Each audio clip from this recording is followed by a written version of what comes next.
Hi everyone, this was actually supposed to be an extension of my other video, but that was about 20 minutes long, so I just decided to make a new one. If you guys haven't already seen that, I would suggest watching it. It's kind of me talking about everything that I've dealt with in regards to my skin. And it is very long, though it's about 20 minutes, so if you aren't interested in that, to make a long story short, I dealt with extremely severe cystic acne for about 2 years, and it really, really negatively impacted my quality of life, and I actually had to take a semester off of school to deal with it. And it took me a really long time to figure out what did and did not work for my skin. Like, it wasn't like I kind of just woke up one day knowing what was right for my skin. It took a lot of independent research and piecing together information for me to figure out exactly how to clear up my skin.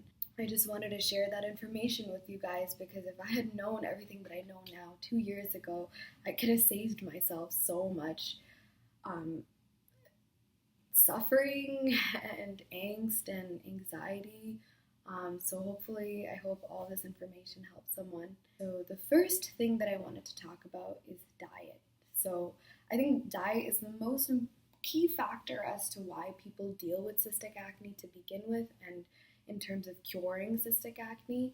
And in high school, I was at home, so my mom cooked all my meals. We ate really healthy, so I never used to have severe acne. And then as soon as I went to college, I used to break out here and there in high school, but in college I started having extremely severe cystic acne, and what I used to do is I used to drink alcohol all the time. So alcohol is really, really bad for your testosterone levels to begin with, and on top of that, I was on a meal plan. So I used to eat refined carbs, all like white bread, pizza, so lots of refined carbs and dairy, and I used to have soda with every meal because it was free. I mean, it was included in the meal plan, so I used to have a soda with every meal. And those are the worst possible things that you could eat if you have cystic acne or acne in general, because sugar, it's one little thing of soda has about 65 grams of sugar. One bottle. You're supposed to have about 24 grams of sugar a day. So to have 64 grams every single meal of just pure sugar, well, when sugar goes into your body, it spikes your insulin levels. And when insulin levels are spiked, it increases inflammation and spikes your testosterone levels. When there's increased inflammation in your body and your testosterone levels are spiked, those are the two things that cause severe acne. And on top of that, I was eating refined carbs. So refined carbs like white bread or white rice, your body pretty much processes them as sugar. It's the same thing. So it's also going to spike your insulin levels. And I was eating a lot of dairy. And the reason dairy is extremely bad for acne is because if you think about it, most of the dairy that we consume, if it's like in yogurt, if it's cheese, it's usually not made with organic milk. Those hormones go into your body when you drink that milk. So those hormones, when those hormones are consumed, it creates a crazy hormone imbalance in your body, which causes acne. And on top of that, I think milk inherently isn't, it shouldn't be consumed by humans in general. I personally don't think, and it's definitely not good for your skin, because if you think about it, like, in the natural world, like, no animal drinks milk past infancy, let alone drinks the breast milk of another animal. And when you drink the milk, like cow's milk, like calves have 4 stomachs, and there's a lot of hormones that are naturally present, growth hormones that are naturally present in the milk for the calf to grow. And we don't need those hormones anymore after infancy, especially. So it's definitely just not necessary and not good for the skin, because that triggers acne. So I think in terms of diet, the 3 things that should be cut out absolutely are refined carbs and dairy. And sugar, I think I would limit to like at least 30 grams of sugar a day. I would not drink any soda. I would not drink any juice. I would like sweetened juices that are not natural. I wouldn't drink iced tea. Like, I would make sure to read the label, like, of every single thing that you're putting into your body, or every chocolate or candy or ice cream that you're eating, and making sure you're staying within your limit of 30 grams of sugar a day. I actually went on a really dramatic diet when I took my semester off of school to lower my blood sugar drastically and control my hormones. I don't think this diet is for everyone because it is very dramatic. I had one serving of buckwheat or quinoa a day, which are they're lower in carbs than rice or like even brown rice and whole wheat. So I would have one serving of buckwheat or quinoa a day, and the rest of the day I would only eat like fruits, vegetables, and like legumes like lentils, beans, etc. Um, it's very dramatic. I don't think that's like doable for everyone, and I don't think it is for everyone. But I did that for about a year. So I would suggest doing a diet if you can. I do think it's good to do a diet like that for like a month to kind of like cleanse your whole body, to balance your hormone levels and balance your blood sugar, and then like reintroduce foods in your diet and play around with your diet, see like what is good and what isn't good for you. I think a good framework in general is like sticking, like right now I eat sometimes all three of my meals have carbs in them, but it's always whole grains. I always eat whole grains. I actually love dessert, so I still have like ice cream like here and there. But I always do try to maintain within 30 grams of sugar. I do not touch soda at all. If you are a soda drinker, maybe try substituting with club soda instead. In terms of sweeteners, I used to use stevia. Like, I don't think like artificial sweeteners are really good for you. Stevia is like an artificial sweetener in the sense that it's a 0-calorie sweetener. It doesn't spike your insulin levels. There's no sugar in it, but it's from a leaf, so that's really good. But I don't think it tastes that great. Agave or honey or anything that's like not refined is also really good to use. So those are good things to keep in mind, and things to include in your diet are definitely cruciferous vegetables such as broccoli, cauliflower, cabbage, any cruciferous vegetable. Cruciferous vegetables are really good at balancing hormones, which is great for your skin. So I would definitely stick to that. And then I also used to drink a lot of spearmint tea, which is also really good in balancing hormones. But definitely I would play around with your diet. I think dairy substitutes aren't that hard to find these days. Like I would consider drinking soy milk or almond milk. I don't eat meat, but if you do eat meat, I definitely would try not to eat too much meat, and I would make sure the meat is organic, because once again, like factory farms they try to maximize their profit, so they don't really care about if you're having hormones in your body that you shouldn't have. Like they really don't care about that, so you should be proactive and make sure you're not having too much meat, especially meat that is not organic, because that won't be good for your skin. So the next thing I think that's really important is oral medication. Like I personally, I like being natural. I didn't want to take an oral medication. I would much rather just be able to cure my skin with a diet. But my skin was so severe that I needed to have an oral medication. But they went hand in hand, like my diet and my oral medication. Like I don't think my diet alone would have cured my skin, and my oral medication also wouldn't have been enough to cure my skin. But what I take is spironolactone. It's 50 milligram tablets, and so spironolactone, the active ingredient is aldactone. Basically blocks your androgen receptors from processing excess amounts of testosterone. It is unfortunately only to be taken by women, so if you're a guy and you're watching this video, do not take spironolactone, because it will cause like unwanted effects such as like breast augmentation, etc. that like is not wanted, especially for a guy. But for girls, it's great. It addresses the root problem, but it definitely does have it. I personally haven't experienced any side effects, but I know it does retain potassium, which isn't good for you. Like if you have too much potassium in your bloodstream, it can have really adverse effects. But like you have to eat a lot of potassium for that to really happen. Like I would just you're supposed to have blood tests every year to make sure your potassium levels are in check. And I still eat like bananas or like papaya and tomatoes and avocados, which are all pretty high in potassium. I still eat those things. I just don't eat them in excess. Like I wouldn't eat bananas, like 3 bananas a day. like I think that's just something to keep in mind. But other than that, like the side effects aren't like I experienced nothing. The only thing I experienced is I have to pee a lot because it is a diuretic. But other than that, nothing. Personally, it's much better, I think, than antibiotics or Accutane, which are extreme. Accutane's so bad for you. It destroys your liver essentially and can cause extremely bad digestive and colon issues later in life. And people commit suicide in the drug. It's just really bad for you. And I think this is much better than birth. Like I know a lot of girls also use birth control for to cure acne and balance hormones. The thing with birth control is like it's just birth control has more like it can cause blood clots and like a heart attack. I think the side effects are a lot more risky.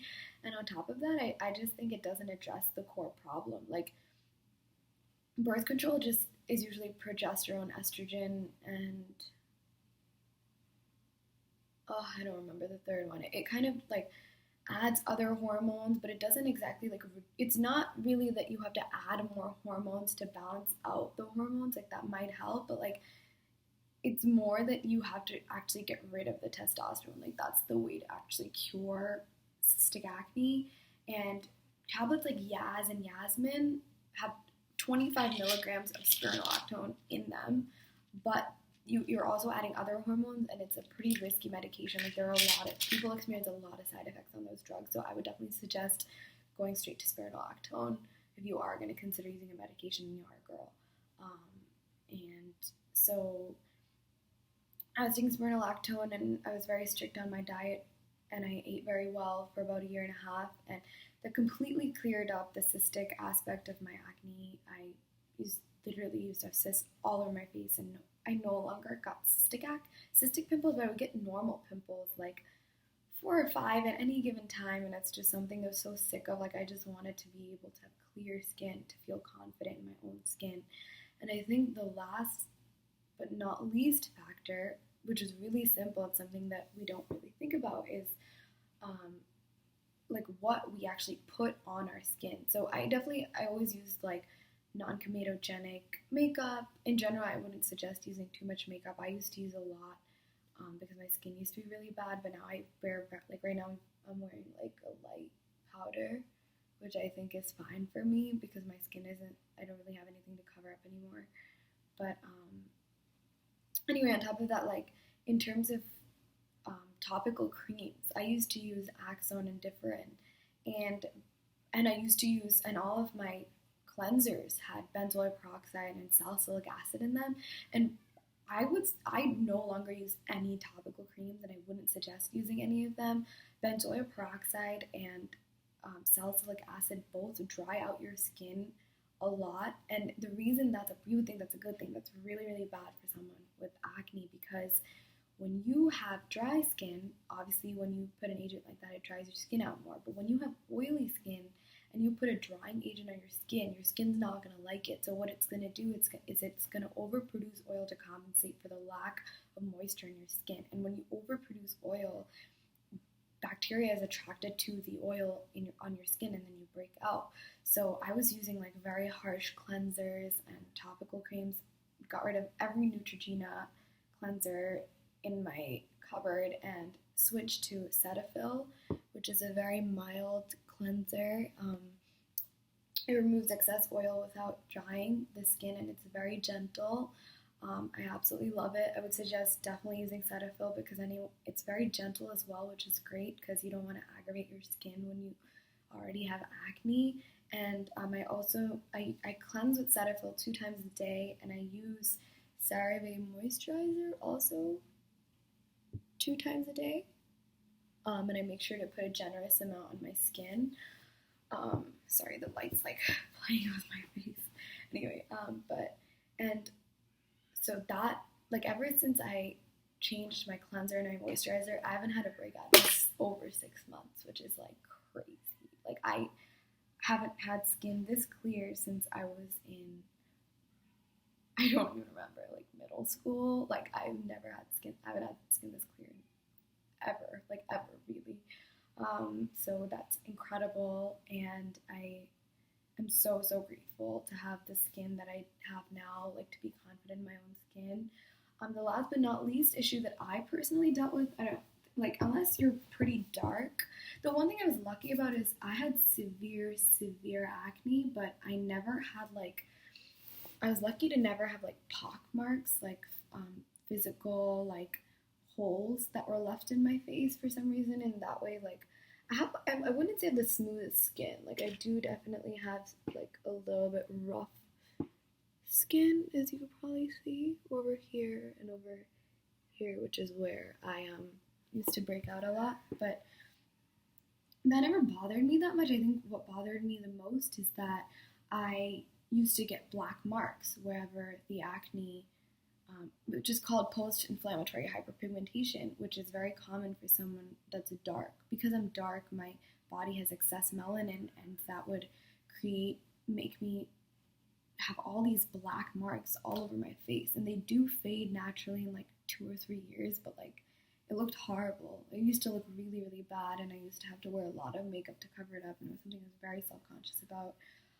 But I think if you do have dark skin, definitely make sure to, this is what I use, the Neutrogena sunscreen. Make sure to use that so that your marks don't get darker, like, which would just make them really difficult to get rid of. And I also use hydroquinone. This doesn't say anything on it, but if you go to Deborah Jalliman, she has a triple action hydroquinone. Usually if you even get prescribed hydroquinone, it's only 4%. It's basically a bleaching cream. But I don't use it all over my face. I'd only put it wherever I had acne scarring, and it's extremely powerful. That's why my skin is like, I have very, very mild hyperpigmentation now, and it's solely because of that. This has a retin-A, like a retinoid, which I don't like. I mean, I don't put that all over my face, but retinoid does like help your skin, what do you call it, like replenish itself. Like it like makes it, the turnover rate for the cells faster. So it has a retinoid, it has hydroquinone at 5%, which is higher than the 4% you normally get, and it has cortisone in it, which is like an anti-inflammatory agent. 3 amazing ingredients. And the issue with getting hydroquinone from a pharmacy is it's usually not non-comedogenic. It's usually cream based and like really like it'll clog your pores and make you break out, which is the last thing you want. So this is the only one that I've ever found that's actually non-comedogenic and has both a retinoid and cortisone cream in it. But all those things are very strong, so definitely don't put it all over your face. Just Q-tip it all, like wherever you have like black marks, and it'll get rid of a black mark. I mean, if I do get a pimple here and there, I immediately put this on it as soon as it heals, and I don't even get scarring anymore. So that's incredible. And if you do have black marks, it will get rid of them in like a month or 2, which is great. But yeah, so this is everything that I know about cystic acne and dealing with it. Please feel free to comment. I'm also going to include a link to my blog, and that has everything kind of written out and much more detailed. So definitely check that out. Make sure you feel free to comment, and I will answer any questions, any concerns. You can add me on Facebook or message me on Facebook, and I will definitely answer anything. If you just even want to vent to someone, please feel free. Like, I know how difficult it is to deal with cystic acne or acne in general, but yeah, I hope this helps you guys, and I'll see you guys later.